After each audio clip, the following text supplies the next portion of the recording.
Europe Soir.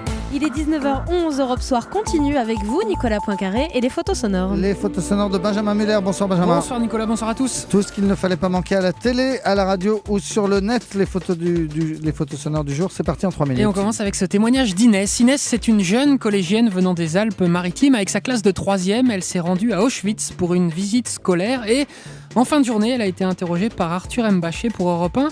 Elle a souhaité adresser ce message aux jeunes gens adeptes de la quenelle de Dieudonné. Écoutez Inès. J'ai envie de leur dire, mais venez sur les camps. Enfin, ils se rendent pas compte de ce qu'ils disent. Mais quand on y est et quand on voit, mais on est plus que écœurés. Enfin, ils mériteraient bien de prendre conscience. C'est un peu pour ça qu'on y va, pour témoigner de ce qu'on a pu voir et leur faire comprendre que ce ne sont plus des choses à refaire, quoi. Voilà le témoignage d'Inès. Les manifs d'hier contre le mariage pour tous, des manifs suivis en direct tout l'après-midi par les chaînes d'infos avec de nombreuses interviews de manifestants en lutte, comme cette dame ici sur iTélé qui est venue avec des arguments originaux.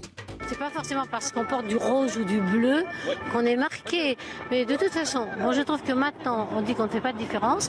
Mais dans une équipe de rugby à 15, qu'est-ce que vous faites si on veut la parité? On va mettre 7 filles, 7 garçons et un transsexuel. Voilà la défense du rugby et ses valeurs de ce sport hier sur iTélé. Jean-Luc Mélenchon était samedi soir l'invité de Laurent Ruquier dans On n'est pas couché sur France 2. L'un des chroniqueurs de l'émission, Aymeric Caron, a voulu lui faire remarquer à Jean-Luc Mélenchon qu'il n'était pas toujours très assidu au Parlement européen. Et devinez quoi ? Ça a encore énervé Mélenchon.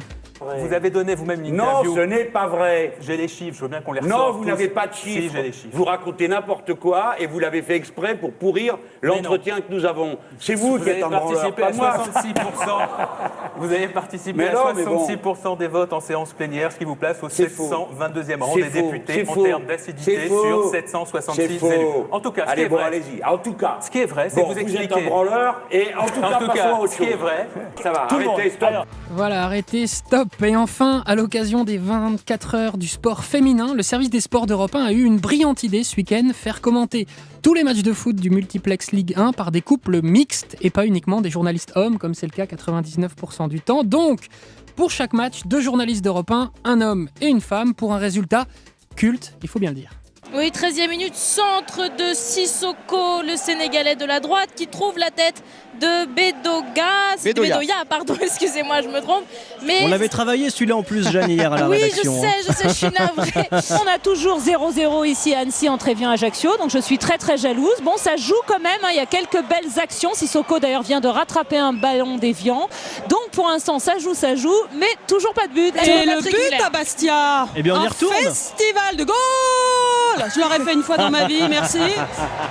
Voilà le foot féminin sur Europe avec notamment la voix de Dora Nana. Tout ça dans les photos sonores de Benjamin Muller.